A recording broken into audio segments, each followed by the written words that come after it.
Hello everyone.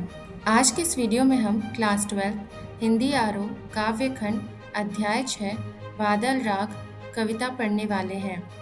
बादल राग कविता के कवि सूर्यकांत त्रिपाठी निराला जी हैं। यह कविता निराला जी द्वारा रचित अनामिका के छठे खंड से लिया गया है। लघु मानव अर्थात आम आदमी के दुख से त्रस्त कवि यहाँ बादल का आवाहन क्रांति के रूप में कर रहा है, क्योंकि विप्लव रव से छोटे ही शोभा पाते हैं। किसान मजदूर की आकांक्षाएं बादल को नवनिर्माण के राग के रूप में पुकार रही है। इस कविता में कवि ने बादलों को क्रांति का प्रतीक बतलाया है। मानव जीवन में सुख दुख हवा के समान चंचल हैं अथवा अस्थायी हैं, क्योंकि मानव जीवन में सुख और दुख दोनों आते जाते रहते हैं। संसार का हृदय शोषण रूपी अग्नि से जला हुआ है और बादल दुख और शोषण से ग्रस्त संसार पर जल बरसाकर शोषण के खिलाफ लोगों के मन में दबे क्रांति के बीज को अंकुरित करता है।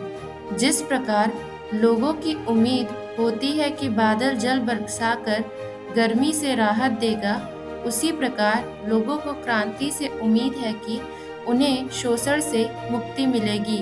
क्रांति की हुंकार से कमजोर और निष्क्रिय व्यक्ति भी शोषण के विरुद्ध संघर्ष के लिए तैयार हो जाते हैं। शोषण का शिकार हुए लोग अपने मन में अपने उद्धार की आशाएं लिए क्रांति की ओर देखते रहते हैं। आकाश की ऊंचाइयों को छूने की इच्छा रखने वाले ऊंचे ऊंचे पर्वत भी बिजली गिरने से उस प्रकार खंडित और नष्ट हो जाते हैं, जिस प्रकार युद्ध भूमि में हथियारों के प्रहार से बड़े बड़े वीर मृत्यु को प्राप्त हो जाते हैं। कहने का अभिप्राय यह है कि क्रांति से बड़े लोग या पूंजीपति ही प्रभावित होते हैं।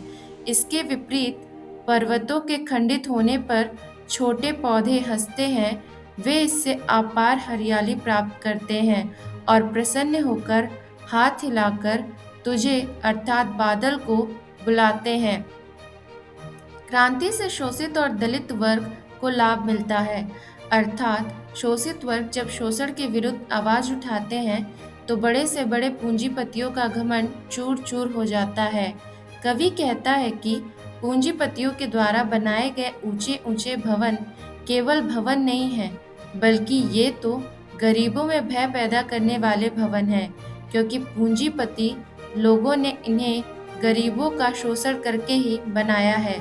प्रलय से पूंजीपति वर्ग ही प्रभावित होता है, जबकि निम्न वर्ग में बच्चे कोमल शरीर के होते हैं और रोग और कष्ट की स्थिति में भी हमेशा हंसते मुस्कुराते रहते हैं।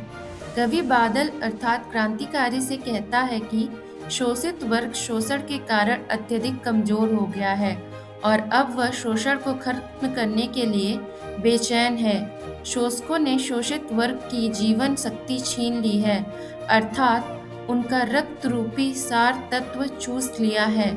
अब वह केवल हड्डियों का ढांचा मात्र रह गए हैं। कवि बादल अर्थात क्रांतिकारियों से कहते हैं कि तुम बरस कर किसान की गरीबी दूर करो, अर्थात क्रांति करके शोषण को समाप्त करो। Thank you so much for watching this video. Do like and subscribe the channel. Thank you so much for watching it.